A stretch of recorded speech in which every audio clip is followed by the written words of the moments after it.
对叶晨来说，在自己成功接近布鲁斯·韦恩斯坦之后，古斯塔沃就已经失去了利用价值。一个失了势的墨西哥毒枭，被美国人关进监狱，还被儿子惦记着早日干掉。这样的人也确实没什么实际价值，除非把他从监狱里带出去，然后再把他带回墨西哥，帮他抢回桑切斯家族的控制权。但是这对叶晨来说更没有性价比。首先，古斯塔沃是一个臭名昭著的毒贩，叶晨从骨子里就不希望和这种人有过多牵扯，尤其是利益上的牵扯。其次，古斯塔沃是美国政府从墨西哥费了很大力气引渡回来的大毒枭，也是美国政府扫毒的一大政绩。美国政府出于自身的颜面考虑，就必须确保他一直关在美国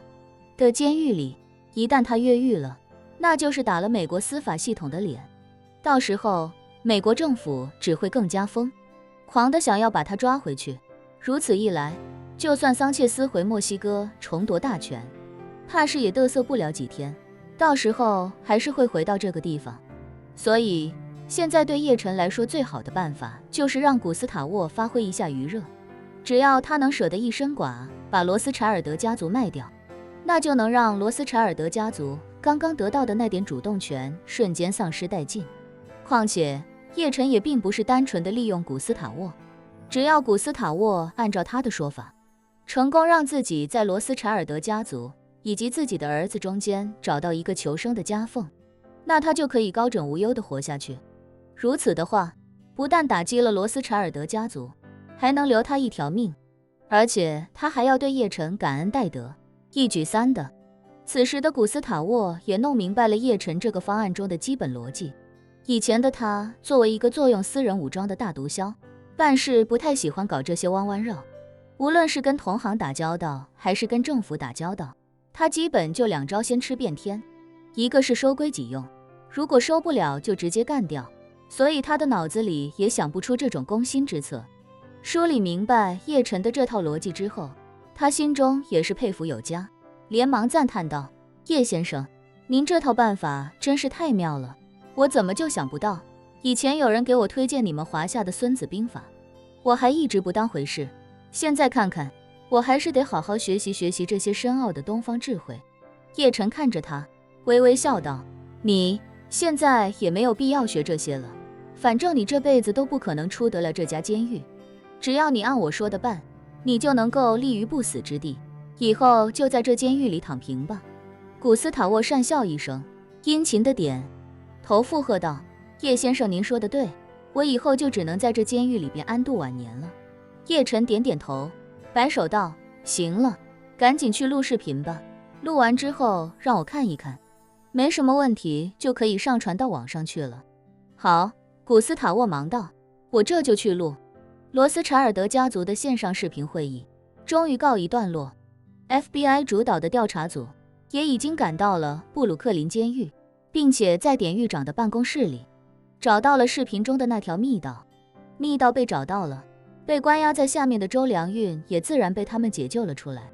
不过周良运毕竟是犯了盗窃罪的罪犯， FBI 把他带上来之后，来不及对他进行过多的问询，连忙将他送到了曼哈顿医院。周良运毕竟遭受了非人道的私刑逼供， FBI 出于人道主义，必须要先让医院对他的身体进行详细的检查，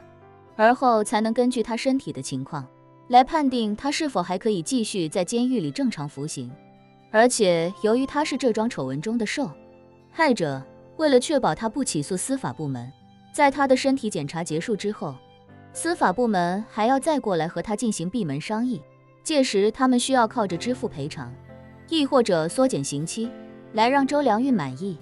从这一刻起，周良运算是彻底拿回了主动权。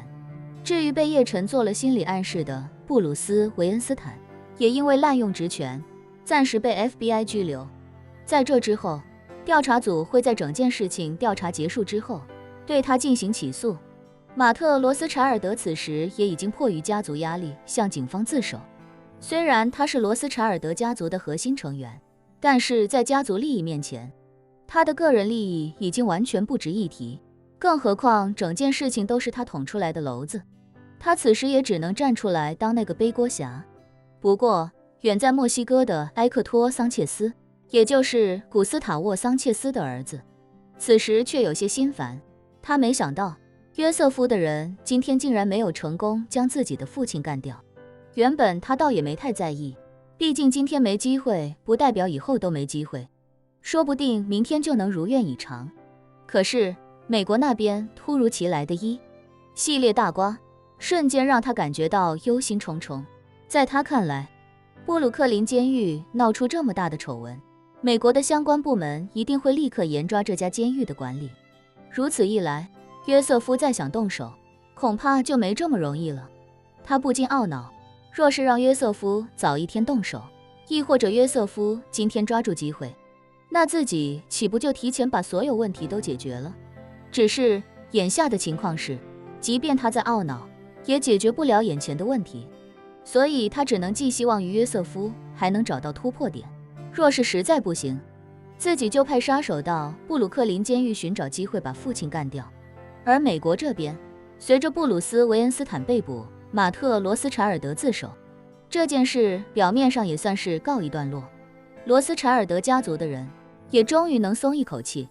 尤其是霍华德·罗斯柴尔德，大把年纪了，还焦心不已地熬了这么晚，坚持到现在已经身心俱疲，眼看尘埃落定，才终于能够放下心来，躺在床上准备休息。就在这个时候，又一条视频被上传到了网络各大平台。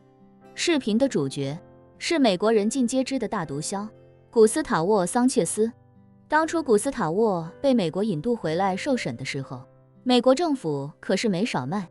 力宣传，所以几乎所有的美国人都知道古斯塔沃的事迹。他绝对算得上是美国最出名的囚犯之一。在所有人的认知里，古斯塔沃已经被判处终身监禁，并且不可假释，这个人将一辈子关押在美国监狱里，直到病死或者老死。可是谁又能想到，忽然在这个喧闹过后的深夜里，在互联网上看到了他自己的自拍视频。一个在监狱里服刑的犯人忽然发了一条自拍的视频到网上，这说明了两个不可思议的事情。一个是这家伙在监狱里竟然能用手机，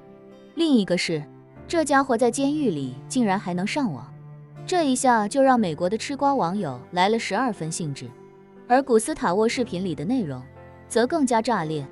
视频一开始，他便十分愤怒地对着镜头说道：大家好，我是来自墨西哥的古斯塔沃·桑切斯，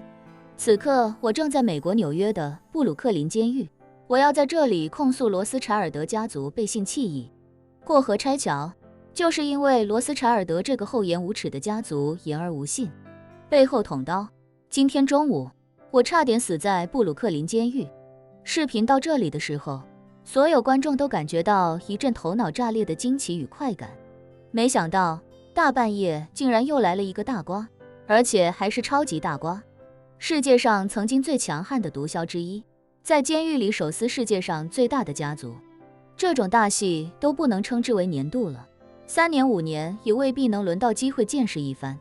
也正是因为炸裂的当事人身份，这条视频从古斯塔沃露脸的那一瞬间开始，年度和留存率就高的惊人，几乎没有人会在这个时候关闭这条视频。所有人都在电脑或者手机屏幕前，眼睛不眨地观看着。此刻，古斯塔沃怒气冲冲地说道：当初美国政府要把我从墨西哥引渡到美国受审，我是10000个不愿意，甚至几次想从墨西哥越狱前往其他国家避难。是罗斯柴尔德家族的人找到我，并且向我承诺，只要我成功被美国政府引渡到美国，他们一定会把我安排在他们完全可控的监狱，让我享受与监狱外一样的生活待遇，甚至许诺我在若干年后会帮我运作，修改不可假释的判决，让我回墨西哥养老。就是因为这样，我才被罗斯柴尔德家族安排进了布鲁克林监狱。起初的时间，罗斯柴尔德家族确实履行了他们的承诺，给了我比较优越的条件。可是我做梦也没想到，大名鼎鼎的罗斯柴尔德家族竟然这么快就背信弃义。他们雇佣监狱里的杀手，对我发起死亡袭击，我差一点就死在他们的手里。说到这，古斯塔沃痛心无比地说道：埃克托，我的好儿子，你千万不要中了美国人的圈套。如果爸爸死了，你一定要想尽一切办法为爸爸报仇。而且你一定要记住，桑切斯家族从今往后，千万不要再和罗斯柴尔德家族有任何形式的合作，他们就是一帮背信弃义的无耻之徒。随即，古斯塔沃又道，还有，所有桑切斯的家人都要记住，团结、忠诚是桑切斯家族屹立不倒的关键，所以任何人、任何情况下都绝对不能背叛家族，这是我们家族的高压线。任何人只要胆敢触碰这条高压线，无论他是谁，整个桑切斯家族都一定不要放过他。